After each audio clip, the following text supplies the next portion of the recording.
Ciao a tutti, hi everybody, welcome to the 2020 edition of Festival dei Popoli, online edition this year.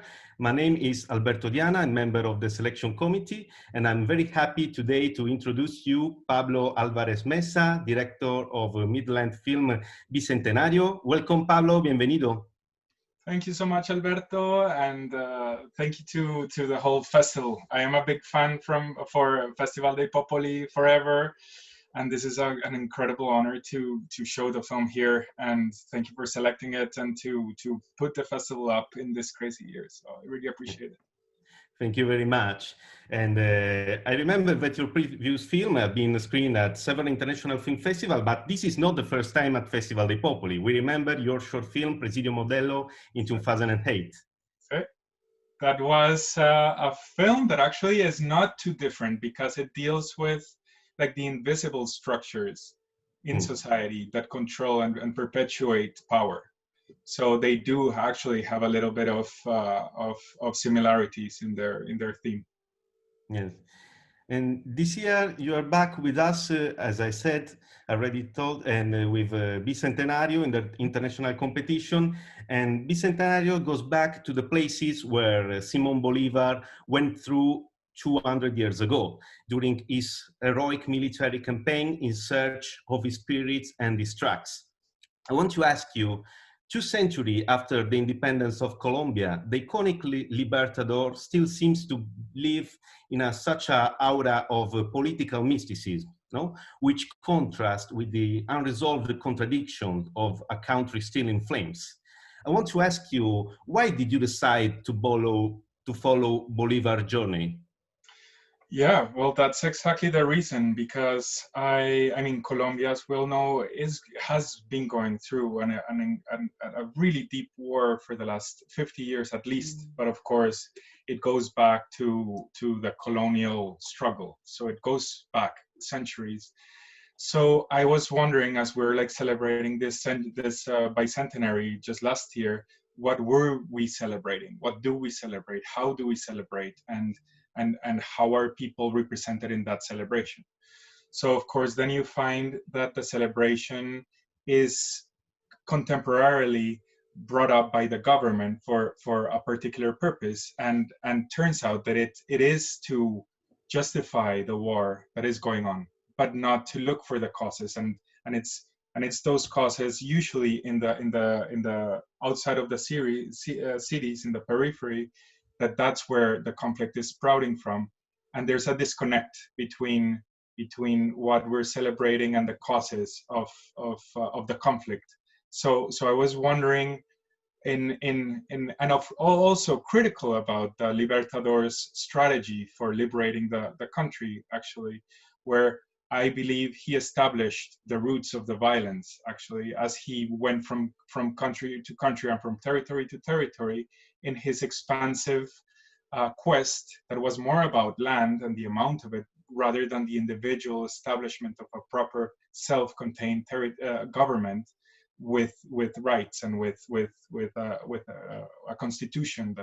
He was not a constitutionalist. He was more about power, really. So that is my criticism towards that. And we're living 200 years later the consequences of that liberation. So it was seeing what we're celebrating and seeing the legacies of that, and trying then to evoke him, really, because that's what the government does every year with the celebration. They evoke Bolivar as if it was a medium, spiritist medium, but in a different way, with their loudspeakers and their parades. So in a way, it was okay. If that is the official narrative, what about the unofficial narrative? And what about the unofficial evoking? And where is that, if we can actually like have that connection? So. Yeah, let's speak about this evocative dimension, no? Because your film creates both a sensorial and spiritual experience, which the evocative and political dimension are combined in a certain way, no? I want to ask something about, for example, the voiceover, no? I read your statement and you said that sound recording and sound design also were done using a method which is a technique used by spiritists to contact the dead. So Could you please tell us something more about that choice? Yeah, the original idea was that of contacting Bolivar through the Spiritists as a way to subvert the official story in the oral histories that are usually muted and segregated and put into the corners of our narratives. Those are the stories that don't come out, and those are the interpretations that don't come out. And I felt the mediums have always been marginalized, have been always being segregated, and it was interesting through them to see what was the interpretation of Bolivar. So I went to all of these locations and had conversations with mediums and recorded those conversations, and then amalgamated them, put them all together into one narrative of parts that I felt were important for the film, and then did another spiritual session with somebody who I felt the voice was suited for the film, and then we recorded not only those parts, but we did a new session, and then what you find is again that like a counter monument. It is the counter monument of what is now not in bronze and not in the parades of the military, but what is underneath. And because I am very interested and concerned of the effects of those parades and those monuments in the subconscious, unconscious of the collective, and then how do we extract that unconscious? And that was the method that I felt was important, again, to see how much and how deep those narratives that the government has implanted on us go, and then the results are the film. And then the film itself is a mediation, it's a conjuring. The film is not a documentary about a conjuring. The film itself is a conjuring, and I was interested in creating that narrative of the conjuring with the symbolisms of the medium, again, to somehow mirror what the government was going to do to us, and subvert that in that negative space. Okay. I want to ask you also, at the beginning of your film, there are the images of La Toma del Palacio de Justicia, no? From the palace justice sees in Bogota.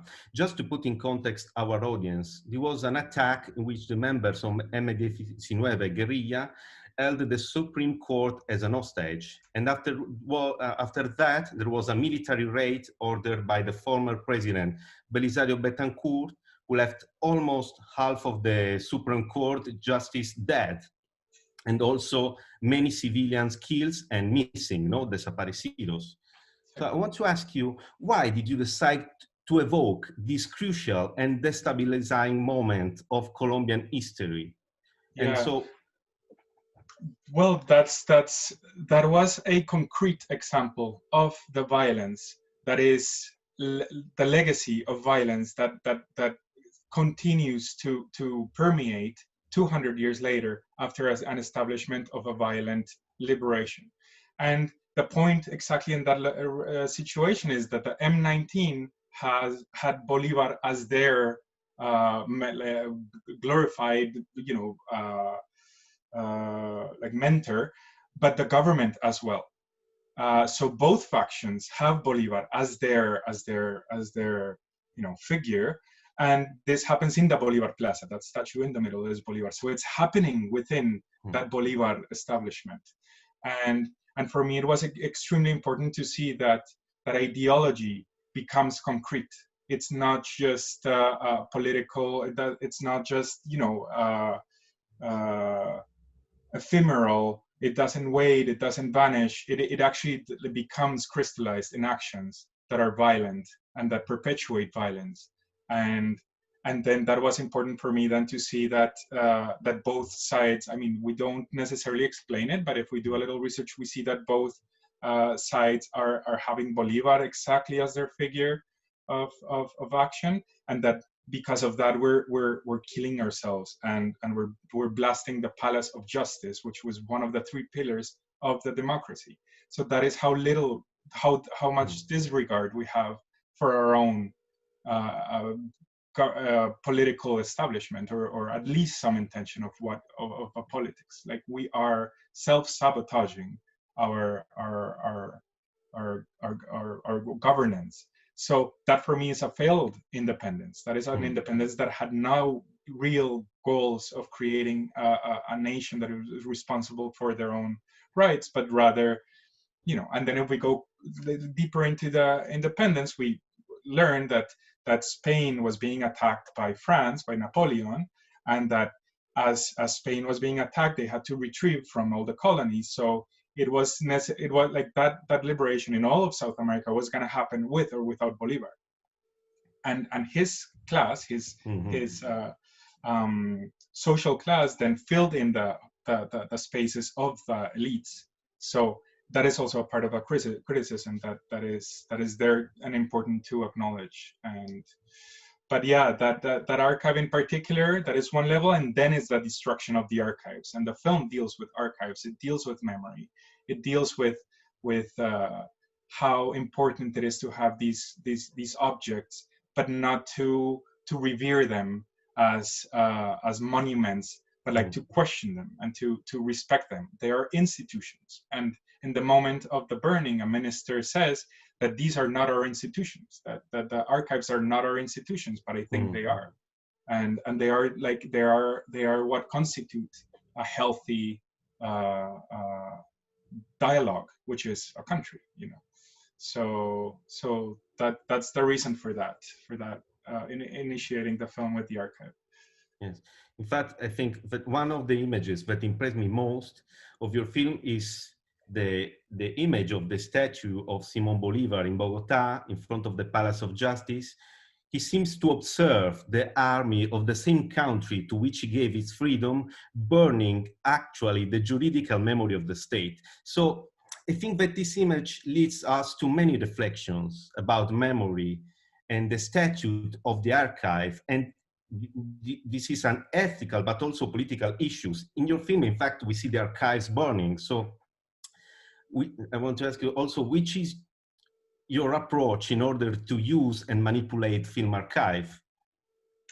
Yeah, no, you're exactly, that was what shocked me about that image, that Bolivar is standing solidly, again, in a bronze frozen statue, witnessing the creation of his, dream or so archives are to be questioned, and they are to be extracted from where they live, and they are to be constantly worked. They're not the absolute truth, obviously, as monuments.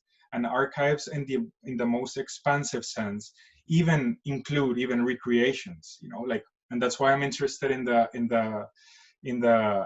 all of these kids playing marching band with Bolivar suits, because then the archive actually expands all the way to those recreations, and how do we personally archive those ideas and ideals within our bodies, and how do we recreate those ideals. And then that is how violence becomes part of the normal, and we archive those things. And so we need to be conscious of the archives we deal with, what kind of the cosmology of our influences are extremely important for us to acknowledge, to respect, to include, and also to question, because otherwise then we become those puppets that turn out to be with the costumes playing a particular role. So archives in the most expansive way are you're right. It's exactly what the film tries to acknowledge, and that's why it starts with the burning of the archives, and then the rest of the film is trying to expand on the definition of archives and to bring them to life and question them. Great. So I read also that this film is a part of a trilogy, and this is only the first chapter. That's it. It is the first chapter, and it's the third part, but it's the first one that I did. So this is the end of the film. Okay. And the trilogy is a 3-part series of films, and we travel through the path that Bolivar took from where he started on the border with Venezuela all the way to the Bolivar Plaza, and each one has a very distinct geographical and oral history setting. So this one was the battles and where the battles happened and the rituals of the battles. The second one is a very specific location up in the mountains where Bolivar crossed through, and it was a very interesting and incredible tactic that he did to go behind the Spanish army and attack them from a place that they were not expecting. And then the first part is in the plains, in the llanos with Venezuela, where he gathered the army. Each film has a particular color. So this was red, and it's that violent, encounter. The second one is blue, and it deals with water and hydrology and how water is created in this particular area as history is created from memory. And then the first one is yellow, and it's the coming from the plains as he was with the promise of liberation and gathering the army. And each color is the color of the flag, and each one means a bunch of different things. But now I'm developing the second part, and I hope to work on it very soon, actually shooting and to complete the series. Okay, thank you very much, Pablo. So we are looking forward to look for the next 2 chapters. And thank you very much, and congratulations again for your film. We hope to meet you soon in Florence again. Muchas gracias y mucha suerte y cuídate mucho. Muchas gracias a ti, Alberto, and thank you again to all the festival and everybody there. Again, you guys do a great job, and I really admire it. And thanks. We'll see each other soon, hopefully. Thank you very much. Grazie a tutti.